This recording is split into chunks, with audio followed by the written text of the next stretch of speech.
اعوذ باللہ من الشیطان الرجیم بسم اللہ الرحمن الرحیم قال امام صادق علیہ السلام اللہم ورحم تلک العیون التي جرت دموعها ورحم لنا۔ امام جعفر صادق علیہ السلام ارشاد فرماتے ہیں کہ خدایا ان آنکھوں پر رحم فرما کہ جنہوں نے ہماری رحمت کے لیے اشک جاری کیے۔ حوالہ ہے بحار الانوار کی جلد نمبر 98 اور صفحہ نمبر 8 پر۔ حدیث میں ادامہ ہے، اس کے بعد بھی بہت سی چیزوں کا امام نے ذکر کیا، لیکن حدیث کا یہ ٹکڑا کیونکہ میرے مضمون سے اور میرے ٹاپک سے، میرے بیان سے مخصوص تھا، اس لیے میں نے اس کو اپنا سرنامہ سخن قرار دیا۔ یہ موسم اذا ہے اور سوا 2 مہینے تک ہم اور آپ مسلسل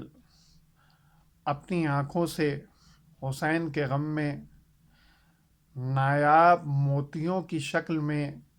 آنسو بہاتے ہیں، اور ہمارا اس بات کی طرف اور اس بات پر اعتقاد بھی ہے کہ ہمارے یہ آنسو ہماری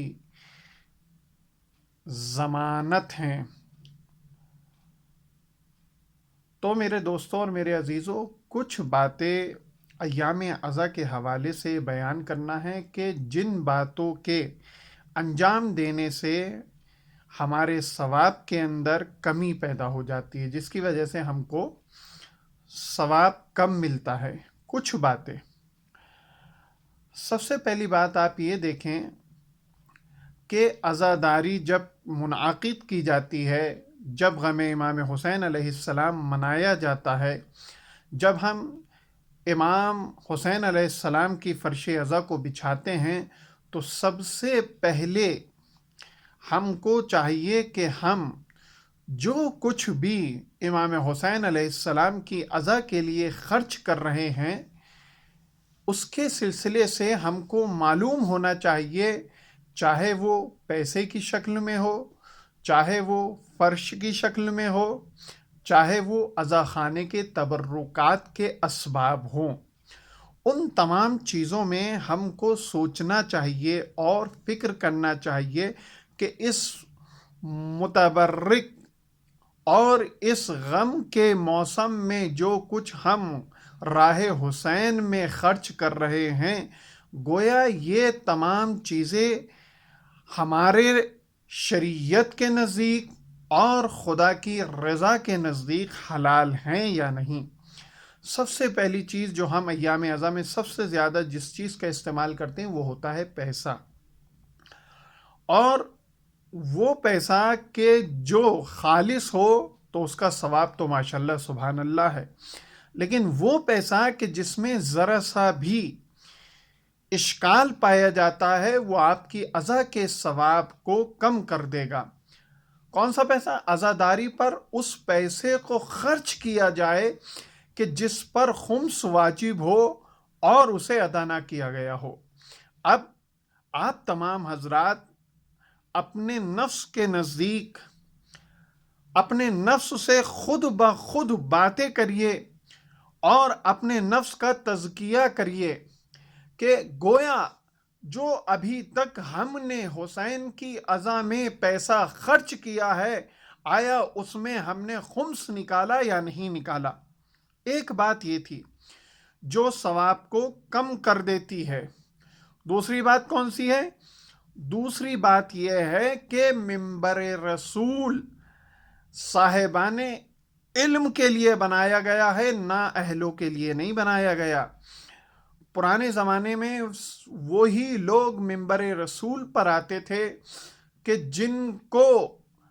اللہ سے خوف ہوتا تھا اور پیغام الہی کو ہم تک پہنچانے کے لیے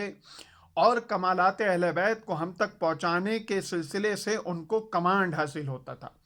لیکن اگر آج ہم اپنے منبر کا موازنہ کریں، لیکن اگر آج ہم اپنے منبر کے اوپر غور کریں تو آپ یاد رکھیں کہ جو جتنا بڑا ڈھونگی ہوتا ہے، جو جتنا بڑا غلط راہ پہ انسان کو لے جانے والا ہوتا ہے، ہمارے علم کا یہ عالم ہو گیا ہے، ہم اس کو بڑے سے بڑا مرکزی منبر دے دیا کرتے ہیں۔ لیکن یہاں پر کیا کہ منبر بھی ہماری اذا کے ثواب کو بڑھاتا ہے اور کچھ کوتاہی کی بنیاد پر ہمارے ثواب کو کم کر دیتا ہے۔ ثواب کو بڑھانے کا سبب یہ ہے کہ جو لائق منبر ہو ہم منبر اس کے حوالے کریں، لیکن ثواب کو کم کرنا، ثواب کو کم کرنے کے سلسلے سے کیا کہ علماء دین کو عزاداری سے دور کر کے کم علموں کو منبر پر فوقیت دے کر بٹھا دینا۔ ایک سادہ سا عالم ہے، ایک سادہ لو انسان ہے، ایک خوبصورت مزاج انسان ہے، حسن مزاج اس کا ہے، صاحب اخلاق ہے، لیکن اس کی باتیں منبر رسول سے اصلاح کے لیے ہوتی ہیں اور کمالات اہل بیت علیہ السلام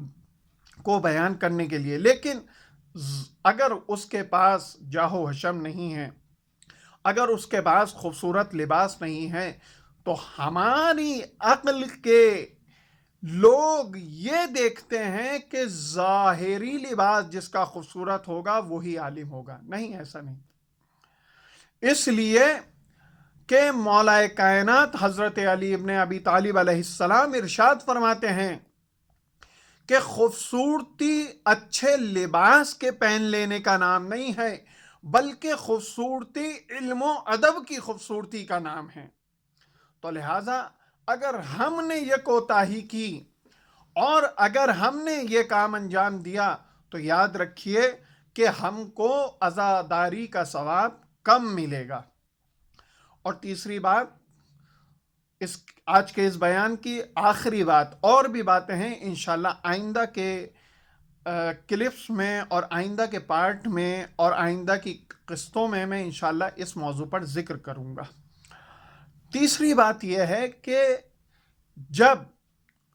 کون سی چیز اور ہمارے ثواب کو کم کرتی ہے؟ دیکھیں، ثواب کو بڑھانے کا سب سے بہترین ذریعہ ایک یہ ہے کہ ہم اول وقت نماز پڑھیں، اول وقت جو حقوق انسانی ہے اس کی ادائیگی کریں، اور اس کے ساتھ ساتھ ہم امام حسین علیہ السلام کی عزاداری کریں۔ تو یاد رکھیے کہ ہماری یہ عبادت اور عزاداری دونوں ثواب کے بڑھنے کا سبب ہوگی۔ لیکن اگر ہم نے صرف پورا وقت عزاداری میں صرف کر دیا اور جو واجبات خدا کی طرف سے ہم پر فرض کیے گئے ہیں اس کو ہم نے اگر فراموش کر دیا، اگر بھلا دیا، تو گویا یاد رکھیے کہ ہمیں عزا کا پورا ثواب نہیں ملے گا۔ یعنی تیسری بات یوں کر کے کہوں کہ جب مستحبات واجبات کو نقصان پہنچائیں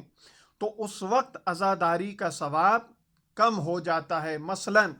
ہم دیر رات تک جگتے رہیں اور عزائے حسین میں مصروف رہے لیکن ہماری نماز قضا ہو گئی، تو یاد رکھیے کہ یہ نماز کا قضا ہونا عزاداری کے ثواب کو کم کر دے گا۔ جب ہماری نمازیں بھی ادا ہوں گی اور حسین کی عزاداری بھی ادا ہوگی تو ہمارا ثواب دوبالا ہو جائے گا، ہمارا ثواب بڑھ جائے گا۔ لہٰذا میرے دوستو اور میرے عزیزو، یہ غم حسین علیہ السلام کا موسم ہے، یہ فصل عزا ہے، لہٰذا ہم کو ان باتوں کی رعایت کرنا چاہیے۔ اور اگر آپ تمام حضرات میں کسی کو کوئی بات اچھی لگے تو آخر میں دعا کا طالب ہوں اور بارگاہ حسینی کے ساتھ خدا کی بارگاہ میں دعا کرتا ہوں کہ پروردگار ہم کو واقعی معنوں میں عزادار اور عزاداری کرنے کی توفیق عنایت فرمائے۔